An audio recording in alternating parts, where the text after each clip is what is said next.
Have you ever wondered if the things you're doing could cause your adult children to abandon you? In many cases, the distance doesn't happen all at once. It begins with small choices, repeated patterns, and emotional wounds that never quite heal. Parents who gave everything during their children's early years are often stunned to find themselves isolated, left out, or slowly cut off later in life. But here's the hard truth: adult children rarely walk away from a parent without a reason, even if that reason has been unspoken for years. In this video, we're diving into 5 subtle, yet powerful reasons why adult children emotionally or physically distance themselves from their parents. Some of these may surprise you, some may hit close to home, but all of them matter. Because if you recognize one or more of these patterns in yourself,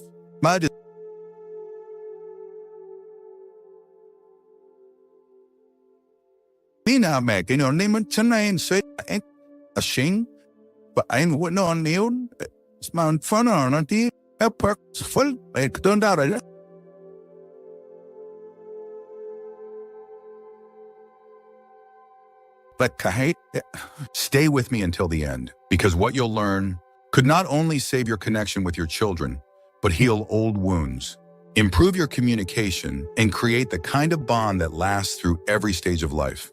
Let's begin. Number 1, guilt tripping or emotional manipulation. No child grows up hoping to pull away from their parents. But for many adults, what drives the distance isn't one dramatic fight. It's the slow burn of emotional guilt that never lets them breathe. Guilt tripping shows up in quiet, everyday conversations. It's when "I miss you" turns into "you never call anymore." When "I'd love to see you" becomes "I guess I just don't matter like I used to." And while these phrases might come from a place of hurt, over time, they feel more like a trap than a welcome. Grown children, especially those balancing careers, marriage, or children of their own, begin to feel like nothing they do is ever enough. That every visit comes with strings. That every phone call ends in an emotional toll. And that emotional toll adds up. It becomes dread, then avoidance, until one day they stop calling at all, not because they don't care, but because caring always comes with a price. I remember David, a 68-year-old who loved his daughter deeply. But every time she canceled a visit or ran late, he'd say things like, "I guess you've got more important people now." He thought he was being honest. She thought he was punishing her. And eventually she stopped coming around, not out of anger, but exhaustion. Here's the painful irony: guilt is usually used by those who feel unloved. But its effect is the exact opposite. It pushes people further away. Adult children want to be wanted, not needed out of obligation. They want to feel that their presence is enough, not that they're constantly disappointing someone they love. And when they don't feel that, they start protecting themselves. Sometimes that looks like short text. Sometimes it looks like silence. If you've noticed your children pulling away, ask yourself, have I been using guilt to get closer? Have I made them feel bad for having a life of their own? Have my words come from longing or control? There's a difference between sharing your feelings and using those feelings as leverage. One invites connection, the other drains it. Real love lets people breathe. And if you want your adult children to come closer, make sure your love feels like a place they can rest, not a weight they have to carry. Number 2, disrespecting boundaries or independence. One of the fastest ways to drive a wedge between you and your adult children is by crossing lines. They've tried to gently but clearly draw. This often starts with good intentions.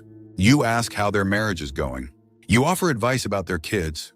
You show up unannounced because it's just family. But to your adult child, these moments don't feel like love. They feel like intrusion. Because here's the truth: as your children grow older, they build lives of their own. They have routines, habits, values, and ways of doing things that may be completely different from yours. And when you step in too far, when you tell them how to parent, how to spend their money, how often to visit, you may think you're helping. But they often feel criticized, micromanaged, or simply not trusted. I remember hearing about Linda, 72, who meant well. She often offered to reorganize her daughter's kitchen during visits, saying, "You'd be amazed how much space you're wasting." Her daughter smiled but started visiting less and less. Not because she didn't love her mother, but because every visit made her feel like she was back in childhood, not adulthood. Boundaries aren't rejection. They're how adult children protect their emotional peace. And when those boundaries are respected, trust grows. But when they're ignored, even in small ways, resentment begins to build. You might not mean to cross a line, but when your child says, "We can't make it this weekend," and you reply, "Well, I guess I'm not a priority, it tells them their time isn't respected. When they say, we'd rather not discuss that, and you push anyway, it tells them their voice doesn't matter. And when they feel like their independence isn't honored, they create space not out of anger, but survival. So how do you fix it? Start by listening. Really listening when they tell you what they need. Don't take boundaries personally. See them as signs of a healthy adult relationship. And if you're unsure where the line is, just ask, is it okay if I offer some thoughts? Or would you like me to help? Or would you prefer I just listen? Those questions show respect. They give your children the power to choose. And that choice is what makes them feel safe around you. If you're still watching this video and finding these insights valuable, please comment number 2 below to let me know you're here. And if you haven't subscribed yet, I recommend you subscribe and turn on the bell so you don't miss any videos. Your support helps us continue creating good content to inform and inspire you. Now let's move forward. Number 3, chronic criticism and negative tone. Most adult children don't cut off their parents because of one big argument. More often, it's the small comments, the repeated sighs, the constant corrections, the subtle but steady stream of criticism that gradually wear them down. It might not even sound harsh to you. Maybe you think you're just being honest, saying things like, you really need to lose a little weight, or I wouldn't raise my kids like that, or why do you always make such bad choices? But what feels like concern to you often feels like judgment to them. And here's the thing, when someone feels constantly judged, they stop showing up as their full self. They stop sharing news, they start editing their life, and eventually they stop coming around. I once spoke with Thomas, 65, whose son had stopped visiting altogether. I just want what's best for him, Thomas said. But when we look closer, nearly every conversation between them ended in a critique about his job, his haircut, even how he loaded the dishwasher. His son didn't feel loved. He felt like he was under review. Negativity doesn't have to be loud to be damaging. It can live in your tone, in the way you pause before responding, in the way you say, well, I never would have done it that way. And over time, those patterns of negativity erode trust. They make your children feel like they'll never be good enough, like nothing they do is ever quite right. That doesn't mean you can't have opinions. It doesn't mean you need to pretend everything is perfect. But if your default response is criticism, even masked as tough love, don't be surprised if your child starts avoiding you, not to punish you, but to protect themselves. The good news is this is one of the easiest patterns to change. Start by noticing your first response. If it's negative, pause. Ask yourself, is this helpful? Is this kind? Is this necessary right now? Try offering encouragement instead. Instead of saying, that's a bad decision, try, that sounds tough. How are you feeling about it? Instead of, you need to do better, try, I'm proud of how hard you're trying. You'd be amazed at how a small shift in tone can create a big shift in relationship, because no adult child wants perfection from their parent. But they do want peace, and they want to feel like they're accepted, even if they're not doing things your way. In the end, the words you choose can either open the door or quietly close it. Make sure your voice is one they want to come home to. Number 4, taking their support for granted. One of the most painful reasons adult children pull away is when they begin to feel like their role in the family is to give, but never to receive. Support can take many forms. Maybe it's emotional. Your child listens to your frustrations, comforts you when you're down, or helps you work through difficult memories. Maybe it's practical. They drive you to appointments, help with technology, or handle your paperwork. Or maybe it's financial. They cover some bills, pay for meals, or help with household needs. In the beginning, they give because they want to, out of love, out of loyalty. But when that giving goes unrecognized, unthanked, or worse, expected, it changes the dynamic from love to obligation.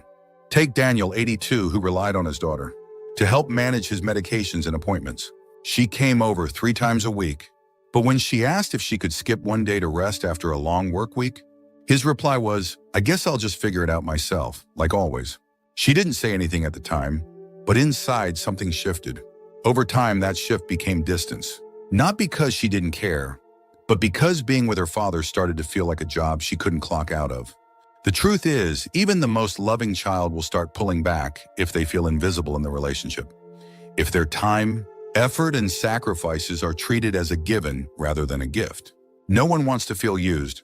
And when adult children sense that their help is being taken for granted, it's not long before they either reduce their support or cut it off entirely. This doesn't mean you shouldn't ask for help, but it does mean you should match their effort with gratitude. Say thank you. Let them know that what they do for you is seen, appreciated, and not assumed.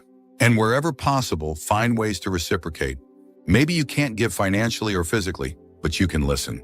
You can encourage. You can offer wisdom. You can be a source of warmth, humor, or calm in their busy lives. Because in healthy relationships, no matter how old you are, support should flow both ways. If you're still watching this video and finding these insights valuable, please comment number 4 below to let me know you're here. And if you haven't subscribed yet, I recommend you subscribe and turn on the bell so you don't miss any videos. Your support helps us continue creating good content to inform and inspire you. Now let's move forward. Number 5, refusing to grow or take responsibility for past hurt. Sometimes the deepest silence from an adult child doesn't come from what's happening now, but from what was never acknowledged years ago. Maybe it was how you handled discipline.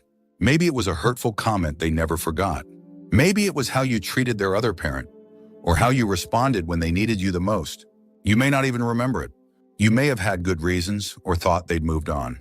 But here's the hard truth: if your child carries unresolved pain and you continue to act like nothing ever happened, they'll eventually pull away, not because they don't care, but because they've stopped hoping you ever will. This isn't about blame. It's about ownership. Because nothing pushes an adult child further than hearing, "You're too sensitive," or "That's just how it was," when they're trying to express something deeply personal. Denying or minimizing past pain doesn't make it disappear. It just adds a second layer, the pain of being dismissed. I remember Greg, 75, who couldn't understand why his son barely called. "He has no reason to be distant," he'd say. But when I asked if they'd ever talked about the yelling during his teenage years, Greg shrugged it off. He was a handful. "I did what I had to do." That one sentence explained everything. His son didn't need perfection, he needed acknowledgement. A simple, heartfelt, "I'm sorry I hurt you back then," could have changed the course of their entire relationship. Your children don't need you to carry guilt, but they do need to see that you're still capable of growth, that their experiences matter to you, even now. Being older doesn't mean being finished. In fact, the elders who stay closest to their adult children are often the ones who stay emotionally flexible. They listen. They say things like, "Tell me more," or "I didn't realize that hurt you," or "Thank you for trusting me with this." And when you do that, when you take responsibility, even in small ways, you don't lose respect. You earn more of it. Because the child who feels heard is the child who stays. The one who feels safe bringing up hard things is the one who keeps calling. It's never too late to repair something, but you have to be willing to see it first. And that choice to grow instead of resist is one of the most powerful gifts you can offer, not just to your child, but to yourself. Final thoughts. Warning. If you've made it this far, take a moment to pause and ask yourself one honest question. Which of these patterns do I recognize in myself? Because the truth is, most adult children don't want to walk away. They don't want distance. They don't want silence. They want connection, but they also want peace. And when peace is constantly disrupted by guilt, by control, by criticism, by emotional debts that never feel repaid, they eventually make the heartbreaking choice to protect themselves, even if it means pulling away from someone they love. That doesn't mean they've stopped caring. It means they're tired. The good news is that distance doesn't have to be permanent. When parents take the time to reflect, to take ownership, to soften where things once felt sharp, the door begins to open again. Start with one small shift. One conversation where you listen without defending. One visit where you say thank you without expecting anything in return. One moment where you let them live their life their way and love them as they are, not as who you wish they were. Because no matter how many years have passed, it's never too late to rebuild trust. And sometimes the first step back into each other's lives starts with the simplest words, "See it now." And I'm willing to change. Thank you for joining us today. We'd love to hear from you. Leave a comment below and share one thing you learned today and how you plan to use it in your life. Your thoughts are important to us, so don't hesitate to share them. Reading your comments gives us great motivation and encouragement. If you enjoyed this video and found it helpful, please like, subscribe, and share. Your support helps us continue creating good content to inform and inspire you. Thanks for watching, and we look forward to seeing you in the next video.